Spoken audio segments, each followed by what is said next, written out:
माझ्या मायेच्या नशिबी किती आढा आहे. येतो पाडव्याचा सण तरी सुखी बुड्या आहे. माय मातीला सांगते माझं सौभाग्य वाचावं.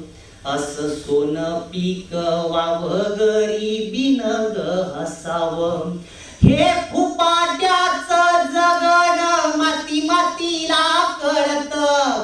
हे फुपाट्याचं जगन माती मातीला कळतं. जेव्हा शहराचं पाऊल हळू गावात वळतं तेव्हा शहराच्या पावलावर या कवितेच्या ओळी पुन्हा पुन्हा बोलवते.